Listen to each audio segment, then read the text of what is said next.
நீங்கள் சின்ன வயசுலையோ இல்லை அதுக்கப்புறமோ இல்லை இப்போவோ நீங்கள் அடம் பிடிச்சி நான் இதை தான் படிப்பேன், இதை தான் நான் செய்வேன், இதை தான் நான் பண்ணுவேன் அப்படின்னு அடம் பிடிச்சு சாதித்த ஒரு விஷயம், நீங்கள் அடம் பிடித்து சாதித்த சில விஷயங்கள் இருக்கிறது. இப்போ வேணாம் அப்புறம் வாங்கிக்கலாம் அப்படின்னு சொல்லி சில விஷயங்களை நம்ம தள்ளி போடுறோம், வாங்குகிறோம். தேவையில்லாத பொருளை வாங்கி வச்சு அது யூஸ் இல்லாமல் இருக்குது. தேவையில்லாமல் செலவு செஞ்சுட்டேன்னு யோசிக்கிறோம், ஆனால் தேவைக்கு செலவு செய்ய மாட்டோம். தேவைக்கு செலவு செய்யணும். கண்டிப்பாக நம்முடைய உடம்பு ரொம்ப முக்கியம், நம்ம பிள்ளைகளுடைய வாழ்க்கை ரொம்ப முக்கியம். அதுங்களுக்கு என்ன பண்ணணும், தேவையானதை பண்ணணும், செலவு பண்ணணும். ஓகே, இதெல்லாம் நான் ஏன் சொல்கிறேன்னா, இதெல்லாம் ஆண்டவருக்குள்ளாக நாம் இருக்கிற நாம் எப்படியெல்லாம் உலக காரியத்துக்கு நாம் ஒரு விஷயத்தை அடம்பிடித்து நம்ம சாதிக்கிறோமோ, அதே போல் தேவ ராஜ்யத்துக்கும் சில காரியங்களை நாம் என்ன பண்ண வேண்டும், அடம்பிடித்து நாம் என்ன செய்ய வேண்டும். நான் இதை தான் செய்வேன், ஜெபம் பண்ணுவேன், பைபிள் படிப்பேன், ஊழியம் செய்வேன், சுவிசேஷ ஊழியத்துக்கு போவேன், பிபிஎஸ் கூப்பிட்டா போவேன், சண்டே கிளாஸ் எடுப்பேன். இதெல்லாம் என்ன பண்ண வேண்டும் சொல்லுங்கள், அடம்பிடித்து செய்ய வேண்டும். வாங்கி கொள்ளுகிறோம், நல்லது தான். பிள்ளைகளுக்கு நம்ம தேவையான நேரத்தில் ஒரு செலவு என்ன பண்ணணும். ஆனால் அதே சமயத்தில் நீங்கள் மற்றதற்கெல்லாம் அடம்பிடித்து சில காரியங்களை வாங்கி கொள்வது போல தேவனுக்காகவும் நீங்கள் சில விஷயங்கள் விடாப்புடியாக அடம்பிடித்து செயல்பட வேண்டும். அதுதான் நமக்கு தேவன் நமக்கு வைத்திருக்கிறதான விஷயங்கள். அதை தான் ஆசீர்வாதம் என்று நமக்கு சொல்லப்பட்டிருக்கிறது.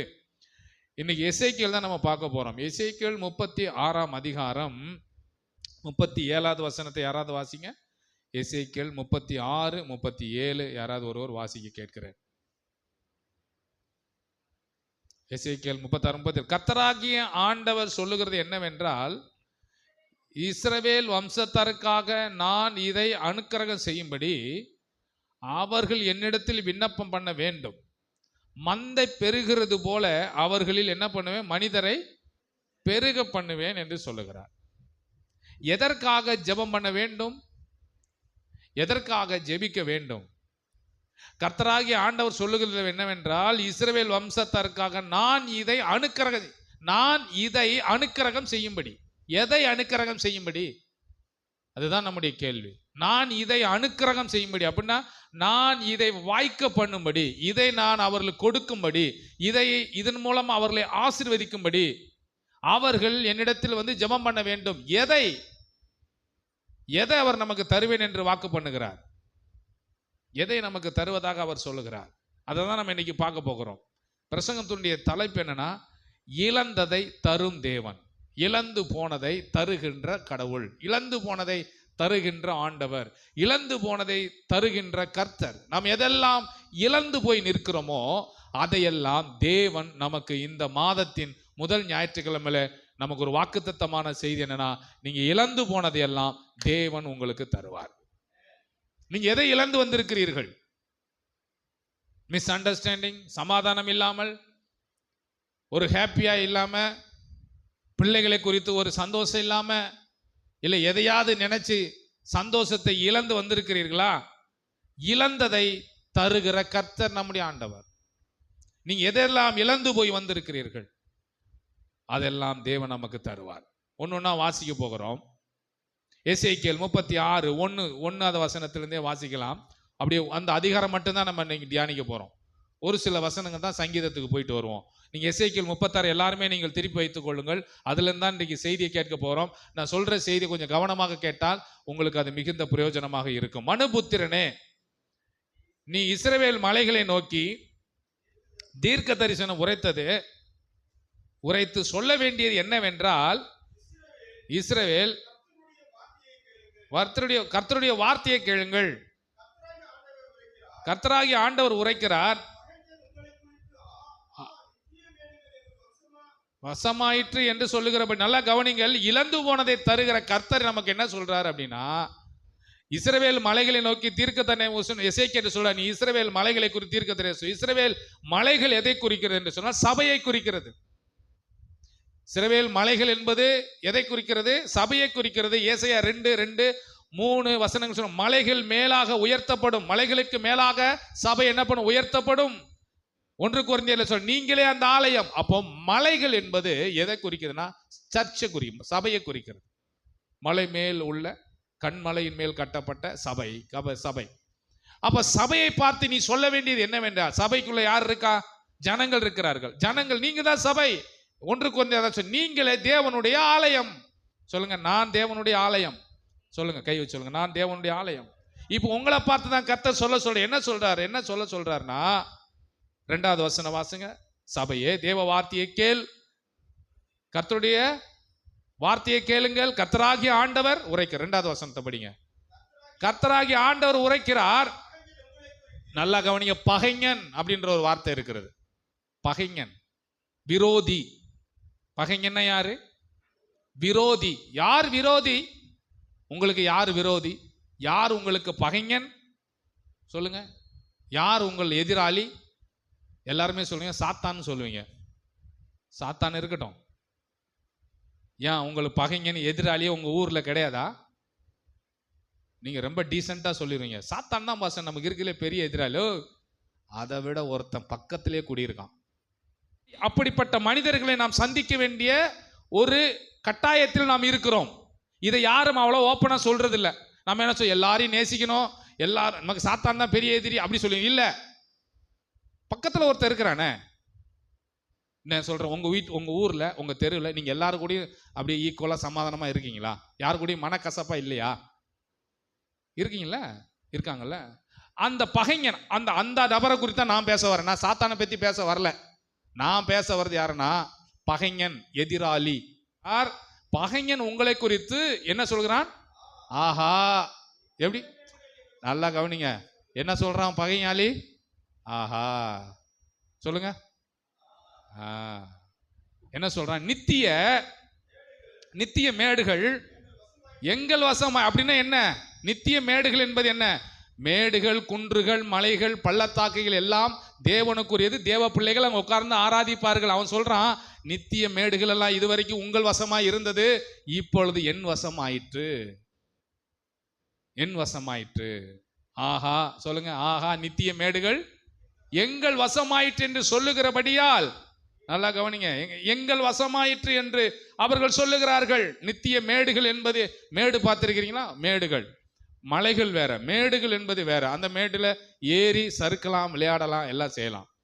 இதுவும் சபையை தான் குறிக்கிறது. மேடுகள் என்பதும் சபையை தான் குறிக்கிறது. இந்த நித்திய மேடுகள் எல்லாம் எங்கள் வசமாயிற்று. இந்த சபை யார் வசமாயிற்றான்? நம்முடைய பகைஞன் வசமாயிற்றான். ஆனா அந்த மேடு எனக்கு சொந்தம், அந்த சபை எனக்கு சொந்தம், அது ஏன் பிள்ளை, ஏன் பேச்சை தான் கேட்கணும். ஆனா எதிராளி என்ன சொல்கிறான்? ஓன் பிள்ளை தான், ஆனா ஓன் பேச்ச கேட்க மாட்டான், நான் சொல்றதான் கேட்பான். எதிராளி சொல்றான். ஹலோ, இருக்கீங்களா? எதிராளி என்ன சொல்றான்? ஏய், பெத்தது நீ, வளர்த்தது நீ, சோறு போட்டது நீ, படிக்க வச்சது நீ. ஆனா இப்ப அந்த மேடு யார்கிட்ட இருக்குது? நித்திய மேடு. அந்த குழந்தை, அந்த பிள்ளை யார் கண்ட்ரோல்ல இருக்கு? பகைஞன், எதிராளி என் கண்ட்ரோல்ல இருக்கு. நான் என்ன சொல்றேனோ அதை தான் செய்வோம். பகைஞன், எதிராளி இப்படி என்ன பண்ணுகிறான்? பிள்ளைகளை வளைந்து கொள்ளுகிறான். அவன் எப்படி சொல்றான்? நித்திய மேடுகள் எல்லாம் எங்கள் வசமா இருக்கிறது. நீ என்னதான் வள, நீ என்னதான் பண்ணு, ஆனா பிள்ளை கடைசியில் எனக்கு சொந்தம்னு ஒருத்தன் முறிமை பாராட்ட வர்றான். அவனை விடலாமா? ஹலோ, அவனை சும்மா விட்டு வைக்கலாமா? அப்ப கர்த்தர் என்ன சொல்ல வராரு? நித்திய மேடுகள், அவன் சொல்றான் நித்திய மேடுகள் எங்கள் வசம் ஆயிற்றே. அப்படின்னா என்ன? உன் பிள்ளைகள், உனக்கு இருக்கிறது எல்லாமே என் வசம் ஆயிற்று. பகைஞாளி, எதிராளிக்கு ஒரு நாள் வாய்ப்பு கொடுக்கவே கூடாது. நான் சொல்றேன், பிள்ளைகளுக்கு சொல்றேன், எதிராளிக்கு வாய்ப்பு கொடுக்கவே கூடாது. அப்படி நம்ம பிள்ளைகளை சிக்கி கொள்ள கூடாதபடி தேவன் நம்முடைய பிள்ளைகளை காப்பாற்றுவேன் என்று வாக்கு கொடுக்கிறார். சொல்லப்பட்டிருக்கிற நித்திய மேடுகள் எங்கள் வசமாயிற்று. எதிராளினுடைய வாக்கு மூலம் என்ன தெரியுமா? நல்லா கவனிங்க. பகைஞன் ஒருவன் இருக்கிறான், எதிராளி ஒருவன் இருக்கிறான். அவன் சொன்னான், அவன் நம்மள மாதிரி மனிதன் தான். பிசாசு ஒரு பக்கம் இருக்கட்டும், பிசாசு எதிராளி, அவன் பொல்லாதவன், திருடுகிறவன், கொள்ளையிடுகிறவன், அது ஒரு பக்கம் இருக்கு. ஆனால் நம்ம கூடயே பழகி, நம்ம கூடயே பேசி, நம்ம கூடயே சாப்பிட்டு, நம்ம கூடயே இருக்கிறவன் சில நேரங்கள் எதிராக மாறி விடுகிறானே, அவனுக்கு பேர் என்ன சொல்லுவது? அவனுக்கு பைபிள் பகைஞன் என்று சொல்லுகிறது, அவனுக்கு பெயர் எதிராளி என்று சொல்லுகிறது. எதிராளியின் வாக்கு மூலம் என்ன? நல்லவர்கள் போலதான் பேசுவார்கள், ஆனால் உள்ளத்திலே பட்சிக்கிற ஓநாய்கள். உள்ளத்திலே பட்சிக்கிற ஓநாய்கள். இன்னைக்கு உலகம் அப்படித்தான் இருக்கிறது. என் எதிராளி, என் பகைஞன் யார்? இது என்னைக்காவது நம்ம இனம் கண்டு கொண்டிருக்கிறோமா? யாத்திராகமம் 15:9 வாசிங்க. எதிராளியின் வாக்கு மூலம் எப்படிப்பட்டதா இருக்கிறது? வாசிங்க. யாத்திராகமம் 15:9. எக்ஸோடஸ் 15. நல்லா கவனிங்க. எதிராளியின் வாக்கு மூலம் எப்படி இருக்கிறது? அருமையான தேவ பிள்ளைகளே, நீங்கள் ஒன்றை நன்றாக புரிந்து கொள்ள வேண்டும். வாலிப பிள்ளைகளும் நல்லா கவனித்துக் கொள்ள வேண்டும். எதிராளியினுடைய வாக்கு மூலம் என்ன தெரியுமா? தொடருவேன். நல்லா கவனிங்க. ஒன்னொன்னா வாசிக்கலாம். எதிராளியுடைய வாக்கு மூலம் என்ன? என்ன கவனிங்க பிள்ளைங்க, கவனிங்க. சொல்லுங்க, நீங்க சொல்லுங்க. என்ன பண்ணுவேன்? தொடருவேன், விடமாட்டேன். எதிராளியின் வாக்கு மூலம் உங்களை ஃபாலோ பண்ணுவேன். எதிராளி, பகைஞன், அவன் சொல்றான் தொடருவேன், உன்னை நான் ஃபாலோ பண்ணுவேன், தொடருவேன். அடுத்து நம்ம தொடர்ந்து வந்தவன் என்ன பண்ண? ஒரு நாள் என்ன பண்ணிடுவாயா? ஹலோ, ஃபாலோ பண்றவன் ஒரு நாள் என்ன பண்ணிடுவான்? பகைஞன், எதிராளிய வாக்கு மூலம் என்ன? நான் தொடருவேன். அடுத்து என்ன பண்ணுவேன்? சும்மா எடுத்து வந்த உடனே பிடிக்க மாட்டான். First follow. எதிராளியை இனம் கண்டுகொள்ள வேண்டும். எதிராளியை இனம் கண்டுகொள்ள வேண்டும். யார் பகைஞன், யார் எதிராளி? சாத்தானா? இருக்கட்டும். இங்கே லைவா நம்ம வாழ்ற வாழ்க்கையில கண்டுபிடிக்கிறோமா? ஆவியை பகுத்தறிகிறோமா? அந்த ஆவியின் வரம் நமக்கு தேவை என்று கேளுங்கள். அவன் சொல்றான், எதிராளியினுடைய வாக்குமூலம் என்னன்னா, ஃபர்ஸ்ட் எடுத்தோன்னா தொட மாட்டான், பிடிக்க மாட்டான். ஃபர்ஸ்ட் ஃபாலோ பண்ணுவான். அடுத்து பிடிப்பான். அடுத்ததான் என்ன பண்ண? பிடிச்ச உடனே என்ன பண்ணுவான்? கொள்ளையாடி என்ன பண்ணுவான்? பங்கு போட்டுருவான். சும்மா விட மாட்டான். திருடுறவன் கூட பாருங்களேன், ஒரு இடத்த, ஒரு பொருளை தூக்கணும் அப்படின்னா என்ன பண்றாங்க? ஃபர்ஸ்ட் தொடருவான், அதை ஃபாலோ பண்ணுவான். என்ன ரூட்ல போகுது என்ன, அடுத்ததான் பிடிப்பான். பிடிச்சதுக்கு அப்புறம் என்ன பண்ணுவான்? உட்காந்து பங்கிட்டு கொள்வான். இது போலதான் எல்லா வாழ்க்கையிலும், எல்லா சூழ்நிலையிலும் இதுதான் நடக்கும். இதுதான் பகைஞனுடைய மனநிலை. பண்ணுவேன், அவரிடத்தில் திருப்தியாகும். அடுத்தது, என் பட்டயத்தை உருவுவேன். அடுத்தது என்ன பண்ணுவான்? ஹலோ, அடுத்தது என்ன பண்ணுவான்? ஆசையெல்லாம் முடிந்த பின்பு நம்ம கூட நல்லா பழகுறான், பேசுவான், தொடருவான். சில நேரம் பணம் டக்குன்னு ஒரு 50,000 கொடுங்களேன்னு கேட்டுருவான். இதெல்லாம் நடக்கும். நீங்கள் தான் கவனமாக இருக்க வேண்டும். நல்லா பேசுறாரு, பழகுறாரு அப்படின்றதுக்காக அல்ல, நீங்கள் யோசித்து செயல்பட வேண்டும். உங்க பகையாளி யார்? உங்க எதிராளி. வாங்கும்போது வாங்கிடுவாங்க, ஆனா கொடுக்கும்போது பட்டயத்தை தூக்குவார்கள். பட்டயம்னா கத்தி தூக்க மாட்டான். நான் எப்ப செஞ்சேன், நான் எப்ப வாங்கினேன், கொடுக்க மாட்டேனாக்கும். இதெல்லாம் நாம் ரொம்ப கவனமா நம்முடைய எதிராளியின் வாக்கு மூலத்தை நாம் புரிந்து கொள்ள வேண்டும். என் பட்டயத்தை உருவேன், என் கை அவர்களை சங்கரிக்கும் என்று பகைஞன் சொல்லுகிறான். எதிராளி சொல்லிக்கொண்டே இருக்கிறான். எதிராளியை இனம் கண்டு கொள்ள வேண்டும். அவனை எதிராளி இனம் கண்டு என்ன பாஸ்டர் பண்ணணும்? நீங்க தான் விலகணும். அவன் எதிராளின்னு தெரிஞ்சு போச்சு. நல்ல வாக்கு மூலத்தை பாருங்கள். பகைஞன் சொன்னான். யாத்திராகமம் 15:10 சொல்லுது, உம்முடைய காற்றை வீச பண்ணினீர், கடல் அவர்களை மூடிக்கொண்டது, திரளான தன் ஈயமுல். இப்படியெல்லாம் பகைஞன் சொன்னாலும், இதெல்லாம் யாரை பத்தி சொல்லியிருக்கு? பார்வோன் இஸ்ரவேல் மக்களுக்கு விரோதமாக பேசின வார்த்தை. ஒரு மனிதன் தான் பகைஞன், ஒரு மனிதன் தான் எதிராளி. இஸ்ரவேல் மக்களுக்கு யார் எதிராளியாக அன்றைக்கு இருந்தது? பார்வோன் இருந்தான். பார்வோன் தான் சொல்லுகிறான், நான் அவர்களை தொடர்வேன், அவர்களை பிடிப்பேன், அவர்களை கொள்ளையாடி பங்கிடுவேன், என் ஆசை அவரிடம் திருப்தியாகும், என் பட்டயத்தை உருவேன், கடைசியில் என்ன பண்ணுவேன்? என் கையை அவர் மேல் சங்கரிக்கும் என்று பகைஞன் சொன்னான். ஆனால் சொன்னது நடக்கல. கர்த்தர் காரியத்தை மாற்றி அமைத்தார். யாத்திராகமம் 15:10 சொல்ற, உம்முடைய காற்றை சொல்லுங்க, உம்முடைய காற்றை வீச பண்ணினீர். நல்லா கவனிய, பகைஞன் நமக்கு விரோதமா தொடருவேன், ஃபாலோ பண்ணுவேன், ஒன்னதான் நான் இது பண்ணுவேன், அதை பண்ணுவேன், உன் மேலதான் நான் ஆசையா இருக்கேன், விருப்பமா இருக்கேன், நீ தான் எனக்கு வேணும் பாஸ்டர், உங்களை மாலி அப்படி அதெல்லாம் சொன்னா கூட நாம கர்த்தருக்குள்ள உறுதியா இருந்தா அவர் ஒரு காற்றை வீச பண்ணினார், கடல் அவர்களை மூடிக்கொண்டது. நம்ம பிள்ளைகள் காப்பாற்றப்படுவார்கள் எப்போ? தேவனுக்குள் உறுதியாக இருந்தால். அல்லேலூயா. கடல் மூடிக்கொண்டது, எதிராளியை கடல் மூடிக்கொண்டது. திரளான தண்ணீர்கள் ஈயம் போல என்ன பண்ணாங்க? ஈயம் போல என்ன பண்ணாங்க? அழிந்து போனார்கள், அழிந்து போனார்கள். இதுதான் எதிராளியினுடைய வாக்கு மூலம். இதுக்கு நம்ம பிள்ளைகளோ நாமோ ஒரு நாளும் இடம் கொடுக்க கூடாது. எதிராளி இப்படிதான் இருப்பான், பகைஞன் இப்படிதான் இருப்பான், பார்வோன் இப்படிதான் இருப்பான். பகைஞன் இருக்கான, எதிராளி இருக்கான, அவனுடைய மனநிலை என்ன? நீதிமொழிகள் 26:19 சொல்லுகிறது. நீதிமொழிகள் 26:19 பகைஞனுடைய மனநிலை பாருங்க. நீதிமொழிகள் 26:19 அப்படியே தனக்கு அடுத்தவனை வஞ்சித்து நான் விளையாட்டுக்கு அல்லவோ செய்தேன் என்று சொல்லுகிற மனுஷன் இருக்கிறான். வாசிங்க அந்த வசனத்தை. அப்படியே கோல் சொல்லுகிற இல்லாமல் சண்டை அடங்கும். பாருங்க, எதிரானுடைய பகையனுடைய மனநிலை. அவன் ஒரு மனுஷன் தான், ஆனா அவன் மனநிலை எப்படி இருக்குதுன்னா கோல் சொல்லி தீர்க்கிறான். நம்ம பிள்ளைகள் செய்யாததை செஞ்ச மாதிரி சொல்லிட்டு போயிடுவான். அவனுக்கு வேலையே இதான். நீங்க ரொம்ப பல் சொல்லி தீர்க்கிறான். இவன் தான் பொல்லாத மனுஷனுடைய மனநிலை. அடுத்தது வாசிக்கலாம். 26:21 சொல்லுது. என்ன சொல்லுது? கரிகள் ஏதுவானது போல வாது பிரியன் சண்டைகளை மூட்டுகிறது. இதெல்லாம் நான் இழந்து போனது. வாது பிரியன் சண்டைகளை மூட்டி விடுகிறான். இதுல என் வாழ்க்கையில சமாதானமே இல்லாமல் போனது. வாது பிரியன்னா யாரு? வாதுனா சண்டை. வாதுனா என்னது?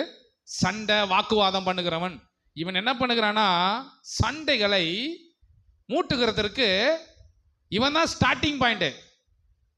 சண்டைகளை மூட்டி விடுகிறான். 24 அப்படி 24க்கு வாங்க. 24 பகைஞன் தன் உள்ளத்தில் கபடத்தை மறைத்து தன் உதடுகள் சூது பேசுகிறான். நல்ல பகைஞனை குறித்து, எதிராளியை குறித்து நீங்கள் நன்றாக புரிந்து கொள்ள வேண்டும். எதிராளி யாருன்னா சக மனுஷன். சாத்தானம் சொல்லிட்டு போயிடல, சக மனுஷன். அவனும் ஒரு மனுஷன். அவன் என்ன பண்ணுகிறான்? பகையன் தன் உள்ளத்திலே கபடத்தை மறைத்து தன் உதடுகளினால் சூது பேசுகிறான். அடுத்தது 27 படுகுழியை வெட்டுகிறவன் அதிலே விழுவான், கல்லை புரட்டுற அந்த கல் திரும்பவே. நல்லா கவனிங்க, இங்க என்ன சொல்றாரு? என்ன பழமொழி சொல்லுங்க? இந்த பழமொழி, படுகுழியை வெட்டுகிறவன் தானே. அவ்வளவுதான். விலகிருங்கள். சொல்றதெல்லாம் பொய், ஆனா அவங்க கூட ஐக்கியமா இருக்குது. வேண்டாம். சொல்ல கூலியை வெட்டுன அதிலே விழுவான். இது பகைஞனுடைய எதிராளுடைய மனநிலை. இவர்களால் நான் பாதிக்கப்பட்டிருக்கிறேன், இதனால் நான் நிறைய இழந்திருக்கிறேன் என்று நீங்க நினைக்கிறீர்களா? ஆண்டவர் சொல்றாரு, இந்த எதிராளி, இந்த பகைஞன் உன்னை அப்படி டார்ச்சர் பண்ணி குழப்பம் பண்ணி உன்னை கஷ்டப்படுத்தியிருந்தால், அவர் சொல்றாரு, இதற்கு பின்பு உனக்கு நற்சீர் உண்டாக செய்வேன். என்று உனக்கு விரோதமா வாயை திறந்திருந்தால் நீங்க கவலைப்பட தேவலை. இழந்து போனதை கர்த்தர் உங்களுக்கு திரும்ப தருவார். உங்க சாட்சியை கெடுத்திருக்கலாம், உங்க பேரை கெடுத்திருக்கலாம், நீங்க செய்யாத ஒன்றை செய்தது போல சொல்லி உங்க பேரை டேமேஜ் பண்ணிருக்கலாம். ஆனா கர்த்தர் சொல்றாரு, நீ செய்யல, உண்மையா நீ செய்யல, செய்யாவிட்டால் நற்சீர் உண்டாக நான் செய்வேன். இதெல்லாம் நன்மையாக மாறும். இன்னொன்னு, இரண்டாவது நிலையில ஒரு குரூப் இருக்கிறாங்க. சங்கீதம் 55:12 என்னை நிந்தித்தவன் சத்துரு அல்ல. இரண்டாவது நிலையில இருக்கிற ஒரு பகைஞன். வாசிக்கலாம். சங்கீதம் 55:12 வாசிங்க. சங்கீதம் 55:12 சீக்கிரம் எடுத்து வாசிங்க. நல்லா கவனிங்க. இது அடுத்த நிலை. இது என்ன நிலை? Next level. நெக்ஸ்ட் லெவல்ல இருக்கிற ஒரு குரூப். அவங்க எப்படி இருக்கிறாங்கன்னு பாருங்க. வாசிங்க. என்னை நிந்தித்தவன் சத்துரு அல்ல. அப்படி இருந்தால் நல்லா கவனிங்க. தாவீது ரொம்ப அருமையா சொல்றாரு, என்னை நிந்தித்தவன், என்னை எதிர்த்தவன் சத்துரு கிடையாது, பகைஞன் கிடையாது, எதிராளி கிடையாது.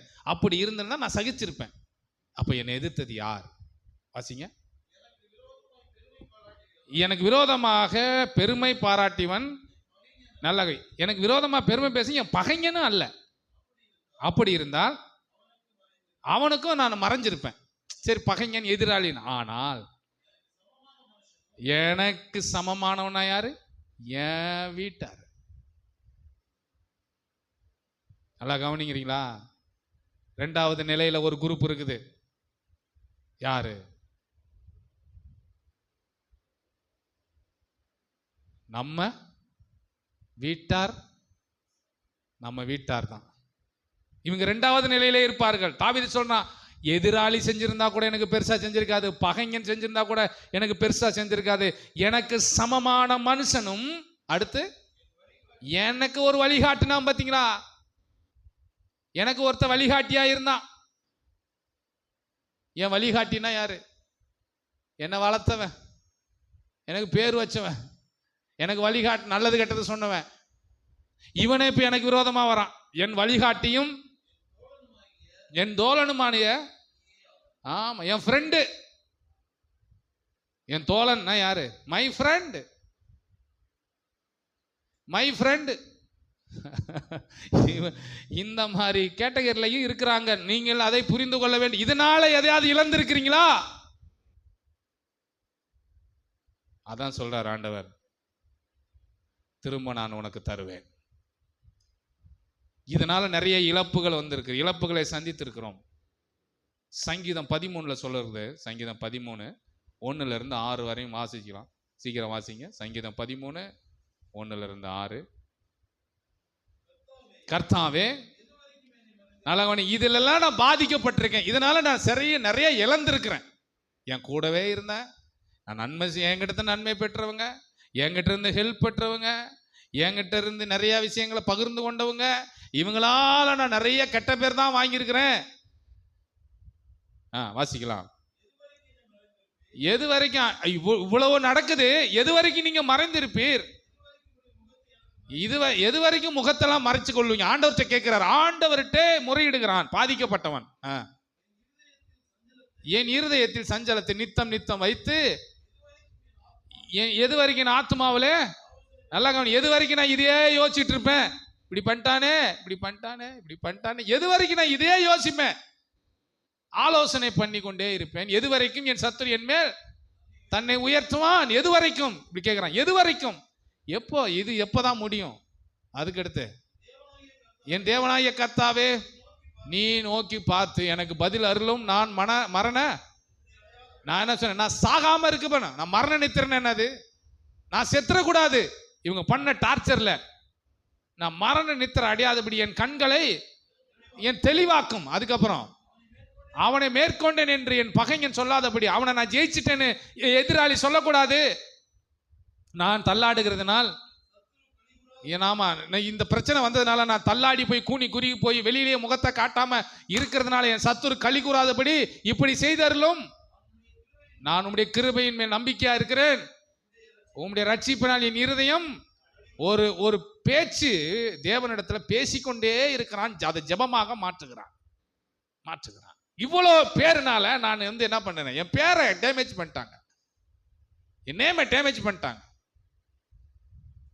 எதிராளி, பகைஞன். ஒரு பகைஞன் வெளியில இருக்கிறான், இன்னொரு பகைஞன்